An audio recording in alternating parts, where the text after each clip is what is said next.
O Senhor esteja convosco. Está no meio de nós. Proclamação do Evangelho de Jesus Cristo segundo Marcos. Glória a Deus. Naquele tempo, Jesus tomou consigo Pedro, Tiago e João e os levou sozinhos a um lugar à parte, sobre uma alta montanha, e transfigurou-se diante deles. Suas roupas ficaram brilhantes e tão brancas como nenhuma lavadeira sobre a terra poderia alvejar. Apareceram-lhe Elias e Moisés, e estavam conversando com Jesus. Então Pedro tomou a palavra e disse a Jesus: Mestre, é bom ficarmos aqui. Vamos fazer 3 tendas, uma para ti, outra para Moisés e outra para Elias. Pedro não sabia o que dizer, pois estavam todos com muito medo.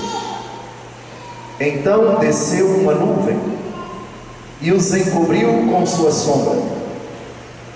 E da nuvem saiu uma voz: Este é o meu filho amado, escutai o que ele diz. E de repente, olhando em volta, não viram mais ninguém, a não ser somente Jesus com eles. Ao descerem da montanha, Jesus ordenou que não contassem a ninguém o que tinham visto, até que o Filho do Homem tivesse ressuscitado dos mortos. Eles observaram essa ordem, mas comentavam entre si o que queria dizer ressuscitar dos mortos. Palavra da salvação.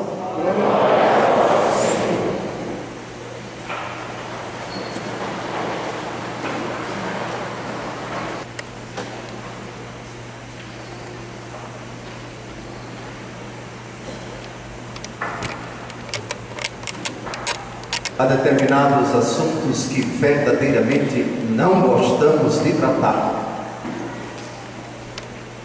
Um deles, o dia, a hora e a causa da nossa morte e da morte das pessoas que amamos. Sabemos que isso é um fato indiscutível. Não duvidamos que isto vai acontecer, mas não queremos tratar disto. A medicina já consegue, com o exame apurado, levando em conta o nosso patrimônio genético, um exame meticuloso, prever com uma certa exatidão quantos anos ainda nos resta. E mais, qual a provável causa da nossa morte? A medicina já consegue dizer com clareza que determinadas enfermidades estão relacionadas com determinados genes. Modificá-los, alterá-los, para que o ser humano não nasça mais com essa deficiência, com essa potencialidade, com essa inclinação, é o desejo de muitos profissionais. Se bem que mexer no código genético, mexer no nosso patrimônio que Deus colocou no âmago do nosso ser, gera também discussões morais tremendas, questões éticas, debates dos quais a igreja sempre quer participar, porque diz respeito ao código da vida. Muito bem, ocorre que nosso Senhor Jesus Cristo quis, no meio de sua vida pública, antecipar para os apóstolos que ele ia morrer de uma forma horrenda. É precisamente no capítulo 8, o capítulo anterior ao capítulo 9 que acabamos de ouvir, no qual está o relato da transfiguração, que Jesus, para o círculo reduzido dos apóstolos, diz: é necessário, reparem a expressão, é necessário que o Filho do Homem seja entregue aos escribas e fariseus, sofra e morra, e ao terceiro dia ressuscite. O impacto dessa notícia foi tremendo no coração dos apóstolos. Eles ficaram profundamente desolados. E o evangelista Marcos, muito sapientissimamente, logo depois dessa ocasião, descreve o relato da transfiguração do Senhor. Se é um fato inexorável que vamos morrer, se é absolutamente indiscutível e irreversível, pelo menos o fato da morte, não me refiro ao tipo de morte, mesmo que evitemos acidentes de trânsito, mesmo que evitemos morrer afogados, mesmo que evitemos tomar veneno, etc. Mas a morte é o que vem. Muito bem.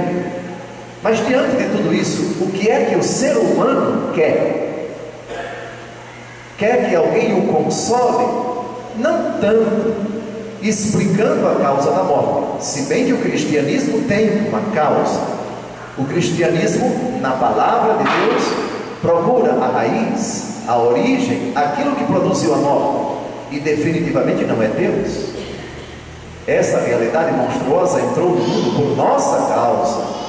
A morte entrou no mundo pela desobediência dos nossos pais, Adão e Eva, e nós, por sermos solidários a ele, herdamos esta herança maldita. Mas o que nós queremos, a resposta é como vencê-la e o que vem depois dela. Porque eu quero viver e quero viver sempre. Eu não quero morrer. Todos nós não queremos morrer, mas vamos morrer. Mas qual a resposta de Deus ao mistério da morte? O Evangelho da Transfiguração do Senhor é apropriadíssimo para responder a essas questões. Jesus, o Filho de Deus, o Verbo que se fez carne, pequenizou-se no ventre de Maria, nasceu pequenino. 30 anos depois, ei-lo pregando nas aldeias, nas cidades, da Galiléia do norte, a Judéia no sul, incluindo a Samaria no centro. Nosso Senhor está a pregar, a publicar o reino dos céus, e Ele está próximo, que já é uma presença indiscutível na sua pessoa, na sua palavra, nos seus atos, nos seus prodígios. Ele manifesta que o poder de Deus se revelou cheio de misericórdia para os homens, e sinais Ele já manifesta de que essa realidade cruel um dia vai ser vencida.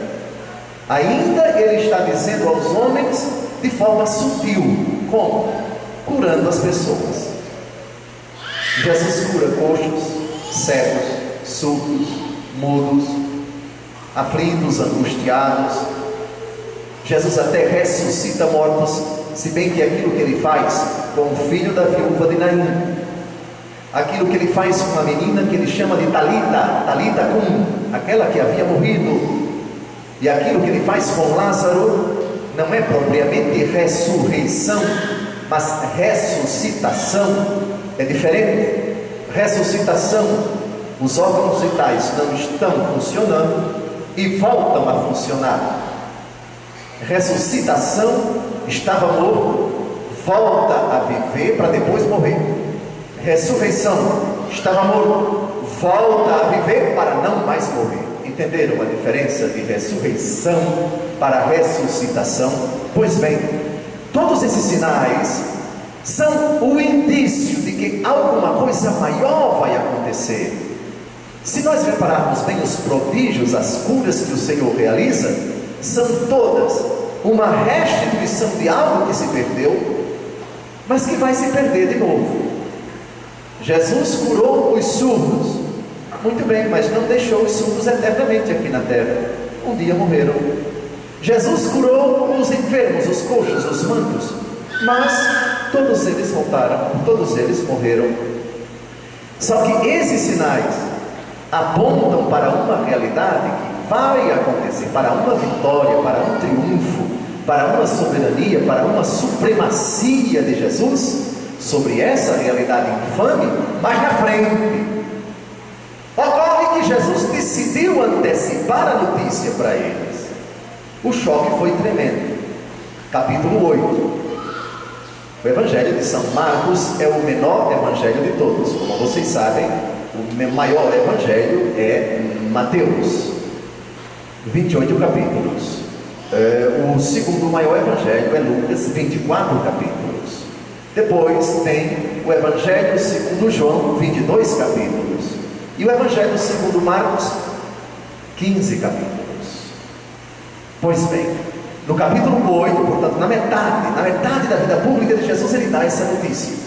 Logo depois de ter dado essa notícia, Jesus toma consigo 3, Pedro e aqueles que ele mesmo apelidou de Boanerges, filhos do trovão, são os filhos de Zebedeu, Tiago e João, e os leva sozinhos a um lugar à parte, sobre uma alta montanha. A tradição da igreja unanimemente identifica essa alta montanha com o Monte Tabor, o Monte Tabor, que fica na Galileia, exatamente a 95 quilômetros de Jerusalém. Israel é um país pequeno, não é muito distante da capital, ao extremo norte divisa com o Líbano e com a Síria, e o extremo sul divisa com a autoridade palestina, Jordânia, etc., e o próprio Egito. Pois bem, uma alta montanha, o Monte Tabor. E aí ele se transfigura diante deles, de Pedro, de Tiago e de João.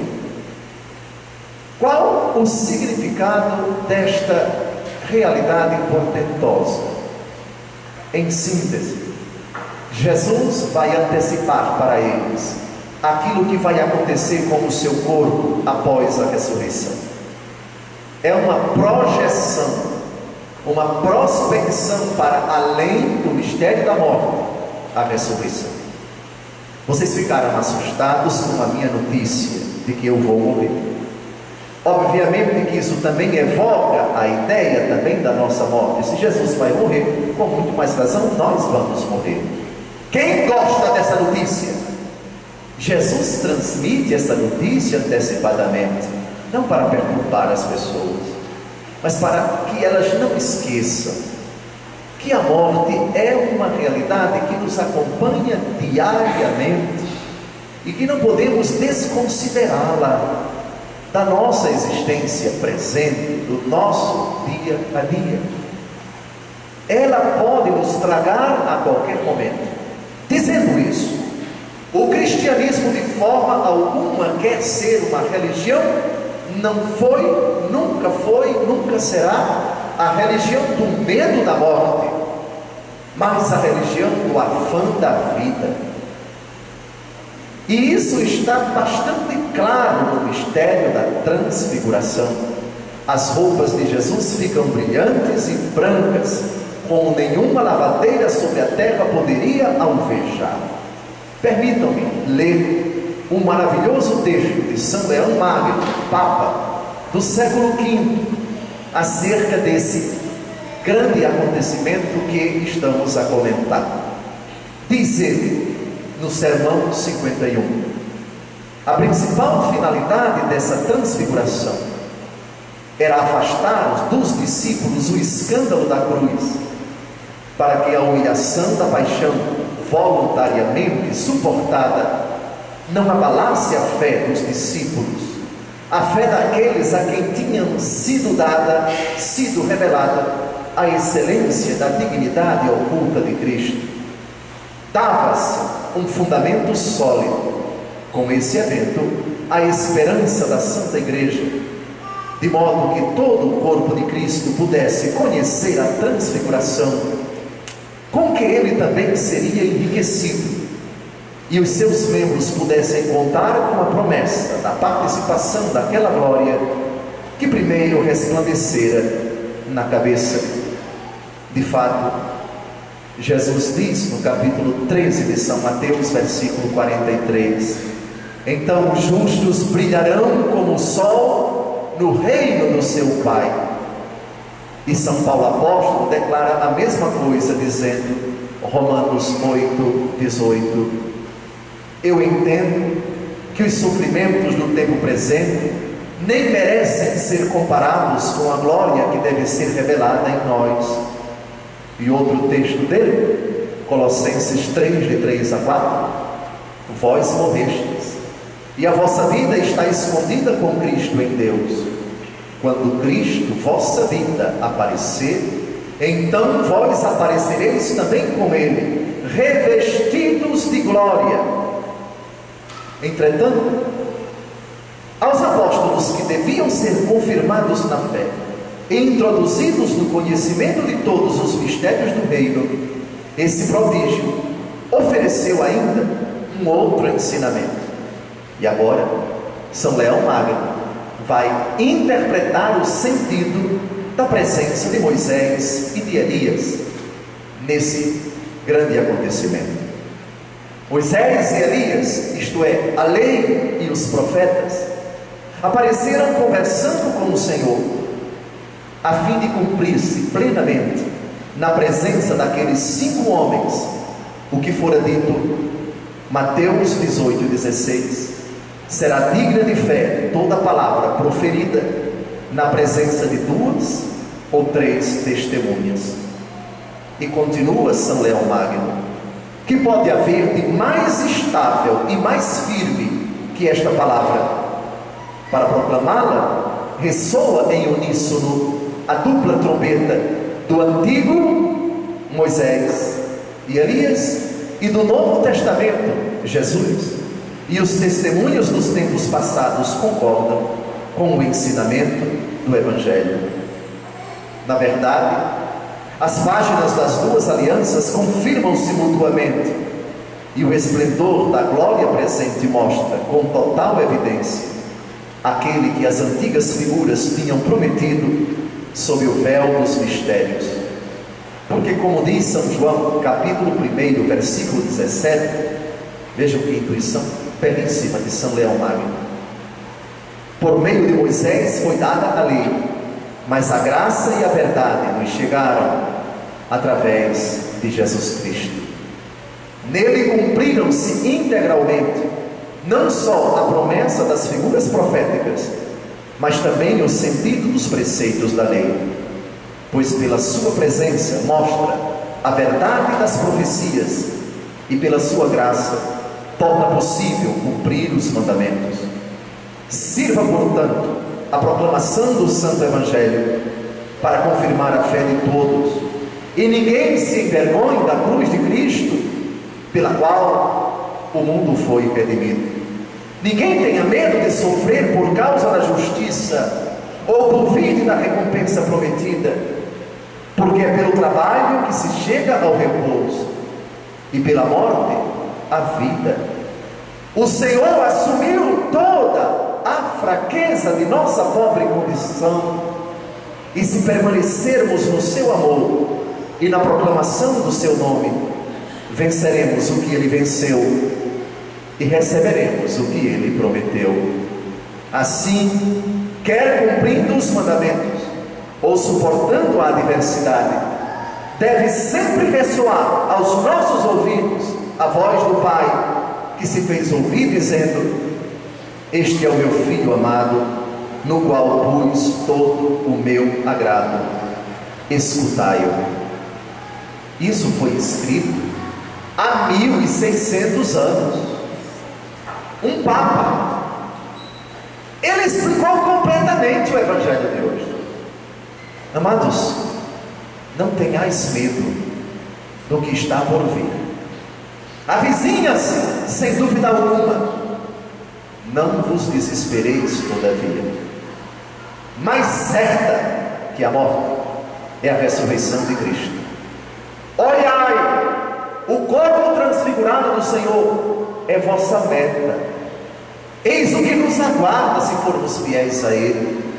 Eis o grande conforto. No domingo passado, subimos a um monte. Quem lembra qual foi o monte? O monte das tentações. O diabo tentou Jesus. Em duas tentações, Jesus está num lugar muito alto. A primeira tentação: se és filho de Deus, transforma as pedras em pães. Ali não sabemos se ele estava na planície ou em um lugar alto. Mas na segunda tentação, Jesus foi levado pelo demônio a um lugar alto. E lá, atira-te daqui para baixo, pois está escrito: o Senhor ordenou aos seus anjos que te guardem todos os teus caminhos. E a terceira tentação, Jesus foi levado para o pináculo do templo. É uma muralha, a ponta de uma muralha, é a conjunção de uma muralha com outra muralha. E de lá se tem uma visão belíssima de toda a cidade, também no lugar alto. Hoje, Jesus, depois de ter vencido aquele que o tentou em um lugar alto, sobe a um outro lugar alto. Mas atenção, cuidado, porque não vamos deixar passar em branco a primeira leitura de hoje, que é também um lugar alto. Primeiro domingo da Quaresma, Monte das Tentações. Segundo domingo, Monte Moriá, primeira leitura. E monte que a tradição chama de Tabor, segunda leitura. Sabem onde é o Monte Moriá? É o Monte Sião. Sabem que cidade hoje está nesse monte? Jerusalém. Existe uma mesquita famosa chamada Domo da Rocha, também chamada Mesquita de Omar. Aquela célebre mesquita com a cúpula dourada é um templo muçulmano construído exatamente nas ruínas do antigo templo de Salomão, que já não existe mais. Pois bem, a tradição identifica o Monte Moriá com o Monte Sião, hoje a parte antiga de Jerusalém. Qual é a relação entre o Monte Moriá, primeira leitura, e o monte que a tradição chama de Tabor, segunda leitura, Evangelho, a 94 quilômetros? O gancho, isto é, a palavra que ajuda a entender a relação da primeira leitura com o Evangelho, é a última palavra da primeira leitura de hoje. Crave os olhos. Dê uma olhada na última palavra da primeira leitura de hoje. É um verbo, mas podemos transformá-lo num substantivo. Obediência. Obediência. Vamos primeiro explicar o fato humanamente, racionalmente absurdo, inadmissível à luz da razão, aquilo que Deus pede de Abraão. Mas atenção, somos seres racionais, mas seres de fé. A razão somente não é capaz de aceitar 99,9% de toda a palavra de Deus, mas auxiliada pela fé, ela aceita. Malgrado, mesmo com a fé, o relato permanece difícil de aceitar, porque de fato, colocando-nos no lugar de Abraão, quando Deus pede para ele sacrificar o seu próprio filho, isso é demais. Também, se considerarmos que o Senhor Deus havia prometido tornar a descendência de Abraão tão numerosa quanto os grãos de areia do mar, quanto o número de estrelas do firmamento. Mas essa promessa foi no capítulo 12. Entre o que aconteceu no capítulo 12, Abraão, deixa a tua casa, a tua parentela e vai para onde eu te indicar. Eu te farei pai de uma grande nação, abençoarei os que te abençoarem, amaldiçoarei os que te amaldiçoarem. Muitos anos se passaram e Sara não havia engravidado. Vejam, Deus promete a Abraão que ele vai ter uma descendência numerosa. Ele é idoso, sua esposa também. Sabem quantos anos se passaram entre a promessa e a concretização? Provavelmente mais de 50 anos. Provavelmente. E Sara não havia engravidado. Muitos anos depois foi que ela engravidou. Nasce a criança, já temos uma adolescente, um homem idoso, a esposa Sara, idosa. É o mimo, é o carinho, é o tempo, é o orgulho do pai, é a certeza de que sua descendência vai ser continuada. E agora, Deus pede para sacrificar o seu filho? É demais. Resposta: eu também concordo que é demais. Mas atenção, obediência é a virtude pela qual a salvação entrou no mundo. É preciso sempre analisar a primeira leitura à luz do Evangelho. Reparem que, para nós compreendermos à luz da fé, por que Deus pediu isso a Abraão, e é algo muito difícil, nós temos sempre que projetar uma luz nesta leitura, tirada do Calvário. A resposta está na segunda leitura de hoje. Veja, primeira frase: se Deus é por nós, quem será contra nós? Quando Deus nos pede coisas difíceis, não é porque Ele é contra nós, Ele é por nós, mesmo que não entendamos agora, mas é por nós. Mas a frase seguinte é a chave para abrir esse segredo guardado a 7 chaves. Deus não poupou seu próprio filho, mas o entregou por nós. Como não nos daria tudo junto com ele? Aqui nós estamos diante de uma preparação. O filho vai se encarnar um dia, 1800 anos depois. Abraão não vai contemplar isto. Ele que nunca vira o Senhor, acreditou quando o Senhor disse: deixa a tua terra. Acreditou, não recebeu nenhuma caução, nenhuma garantia, mas confiado apenas na autoridade de quem ordena. Por isso eu vos peço, mesmo compreendendo que por vezes o Senhor nos pede coisas difíceis, obedecei ao Senhor. Se a obediência for condicionada à plausibilidade do que se pede, jamais obedeceremos a Deus. Em outras palavras, a obediência exige ser acatada, exige ser posta em prática, não pela plausibilidade da ordem, mas pela autoridade do ordenante. Olha, eu vou repetir: a obediência da fé exige ser acatada, exige ser efetivada, não pela razoabilidade, pela plausibilidade da ordem, mas pela autoridade de quem está mandando. É o Senhor quem está mandando. Parece-me agora uma loucura, mas é Ele quem está dizendo.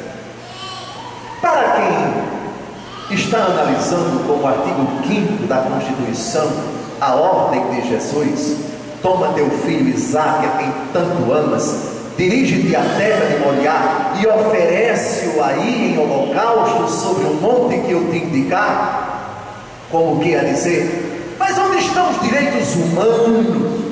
Isso é desumano. Alto lá. Se fosse um ser humano a dar essa ordem, ou um ser humano a executar um outro ser humano inocente, concordo, muito bem. Mas aqui não se trata de uma ordem desumana, porque não é um humano que está ordenando. Ele tem poder sobre nossa vida e pode decidir: agora chegou a hora de você deixar essa vida, venha para cá. Não aqui me refiro às mortes provocadas pela negligência, pela imprudência, pela negligência, pela imperícia dos seres humanos. Não. Seria até monstruoso dizer que fulano foi assassinado friamente, inocentemente por um ser humano, e no velório o cristão católico vai dizer à viúva: aceite, foi a vontade de Deus, foi Deus quem quis. Isso nunca. Mas atenção, Deus dispõe da nossa vida. A nossa vida pertence a Ele, e Ele pode determinar: venha para cá, é hora de você deixar esta vida para estar comigo. Nesse sentido, quiçá não exista ninguém aqui que se identifique com a exortação que vou fazer agora. Mas se alguém ainda está magoado com Deus, enfesado com nosso Senhor, intrigado dele, furioso com ele, porque perdeu um ente querido de morte natural e não aceita isso de forma alguma, eu peço a você: olhe para o Senhor primeiro pedindo perdão. Não faça isso, reconcilie-se com o Senhor. Nossa vida pertence a Ele, e tanto para quem partiu quanto para quem ainda está nesta vida, não somos eternos, não compreendemos o porquê da forma, do dia, da hora, do local, do ano, da partida de um ente tão querido. Nem iremos compreender a nossa partida, mas Deus se compadeceu daquele que já partiu, daqueles que ainda vão partir, porque não poupou o seu próprio filho, mas o entregou por todos nós. A frase para compreender a primeira leitura é a primeira da segunda leitura. Deus não matou, mas não poupou o seu filho. Foi misericórdia que Ele manifestou para aquele que partiu e para todos nós que ainda vamos partir. A resposta de Deus ao mistério da morte está bem elencada na primeira leitura de hoje. Ele não nos daria tudo junto com Ele. Então não é somente Ele, mas Ele e tudo o que brota dele. Quem acusará os escolhidos de Deus? Deus que os declara justos, quem condenará? Jesus Cristo, que morreu, mas ainda ressuscitou e está à direita de Deus, intercedendo por nós. Amados, isso muda completamente. Deus passa para os incrédulos, para os que estão um pouco perturbados, para aqueles que fracos na fé, porque não se ajoelham, porque não leem a Escritura, porque não se dobram diante do Senhor. Desculpe a expressão, o coitado de nosso Senhor Jesus Cristo passa a ser o algoz, quando na verdade Ele foi vítima como aquela pessoa. Vejam, Ele nos dará tudo junto com Ele. Ele se entregou. O que Ele podia fazer para nos salvar, Ele fez. Mas voltemos à primeira leitura de hoje. Abraão chega a um lugar indicado, ergue o altar. Sabemos que é o Monte Moriá, por causa do versículo 2, ou seja, a atual cidade de Jerusalém, que fica no monte chamado Sião, mas no monte, no tempo de Abraão, se chamava Moriá. Ele prepara o altar, amarra o filho, coloca a lenha, estende a mão, empunhando a faca para sacrificar o filho, e um anjo do Senhor grita do céu, dizendo: Abraão, Abraão. E ele respondeu: aqui estou. E o anjo lhe diz: não estendas a mão contra o teu filho e não lhe faças nenhum mal. Agora sei que temes a Deus, pois não me recusaste teu filho único.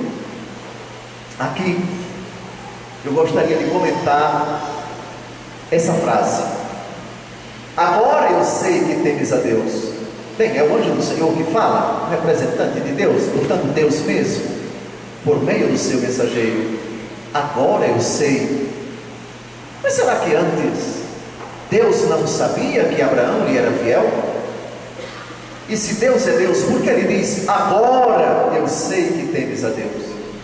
Se antes Ele já sabia, Deus é onisciente, sabe de tudo aquilo que se passa na nossa vida, antes de nós sermos gerados, antes de o mundo ser criado. Deus já sabia de tudo aquilo que haveria de acontecer, seja com Abraão, seja com todos nós.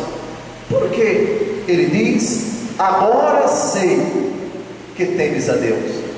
Será que Deus antes era um ignorante? Será que Abraão me é fiel? eu vou colocá-lo à prova. Eu não tinha tanta certeza, agora eu tenho. Será que é assim que devemos interpretar essa frase? Não. Santo Agostinho, bispo de Hipona, norte da África, atual Argélia, no século IV, século XX, comentando essa frase do Senhor Deus, tem uma resposta formidável sobre essa questão. Diz ele: Deus não conhece com o tempo o que antes não conhecia. Por isso, quando diz a Abraão: agora sei que temes a Deus, que outra coisa devemos entender senão que agora foi dado a conhecer a ti? Quando falamos daquelas coisas que não acontecem em Deus como se nele acontecessem, reconhecemos por essas formas de falar que Ele faz que tais coisas em nós aconteçam. Ou seja, quando o Senhor Deus disse a Abraão: agora eu sei, isso não significa dizer que antes ele não sabia, até porque em Deus não existe antes nem depois. Deus é eterno. Deus não está sujeito ao antes e ao depois. Deus é. Se Deus é eterno, e eterno no seu ser e no seu saber. E se o seu saber é eterno, isso comporta o que um dia vai ser fora dele: passado, presente e futuro. Portanto, essa questão de agora, na verdade, ela é relativa a nós, que vamos saber que Deus já sabe.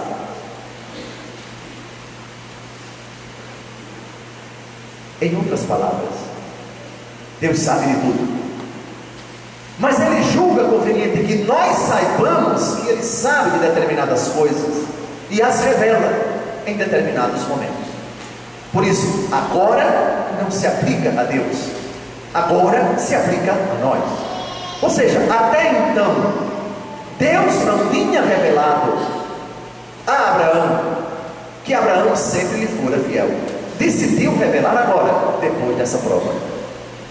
São Beda, o Venerável, na ilha que hoje se chama Inglaterra, nos séculos 7 e 8, na sua homilia sobre os evangelhos, diz: como se Deus dissesse: agora faço saber aos homens que até agora ignoravam o que eu sempre sabia, que temes a Deus.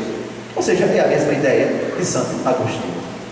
Concluo a homilia, amados, convidando-os todos a, com o salmista e o refrão cantado, que foi repetido por nós 4 vezes: andarei na presença de Deus, junto a Ele na terra dos vivos. Hoje estivemos na presença do Senhor transfigurado, uma antecipação da sua ressurreição gloriosa, da sua vitória sobre a morte, do seu ser grandioso que se encontra à direita do Pai, aguardando-nos, e daquilo que Ele prometeu que um dia participaríamos.